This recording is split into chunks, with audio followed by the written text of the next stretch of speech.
ഇന്ന് പഴങ്കഞ്ഞിയാണ് നമ്മളെ ഭക്ഷണം. ഇത് കേട്ടോ പഴങ്കഞ്ഞി.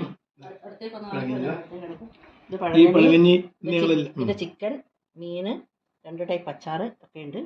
അപ്പം ഇതാണ് ഇന്നത്തെ ഉച്ചക്കത്തെ ഭക്ഷണം. അതെ, ഞങ്ങളെല്ലാവരും വെയിറ്റ് ചെയ്തുകൊണ്ട് ഇതിനു വേണ്ടിയായിരുന്നു ഇന്നത്തെ ഭക്ഷണം നമ്മളെ പഴങ്കഞ്ഞി. അപ്പം നമുക്കൊന്ന് ടേസ്റ്റ് ചെയ്ത് നോക്കാം അല്ലേ? ഇപ്പം എനിക്ക് അവർക്കൂടി വെയിറ്റ് ചെയ്യാന്നുള്ള ഇതില്ല, പസിറ്റില്ല, പെട്ടെന്ന് ചെയ്യാൻ പാ. അടിപൊളി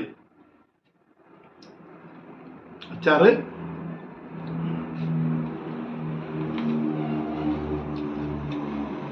മുകളിൽ ചിക്കൻ,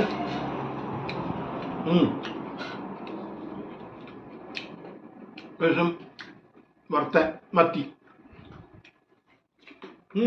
ഇത് അടുത്ത ആളുടെ സൂപ്പർ സൂപ്പർ, ഒന്നും പറയാനില്ല.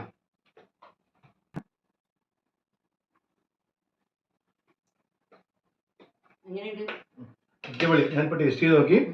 ഈ ഇതായാലും പഴങ്കഞ്ഞിയായാലും ചിക്കനായാലും മീനായാലും അച്ചാറായാലും സൂപ്പർ, വളരെ നന്നായിട്ടുണ്ട്. ഇതിൻ്റെ പിന്നിൽ പ്രവർത്തിച്ചിരിക്കുന്നത് എൻ്റെ ഭാര്യയും മോളുമാണ്. മോളെല്ലാം അത്താച്ച് ചെയ്ത് ഭാര്യയാണ് മെയിനായിട്ടുള്ള അത്. താങ്ക്സ്, അടിപൊളിയായിട്ടുണ്ട്, സന്തോഷം.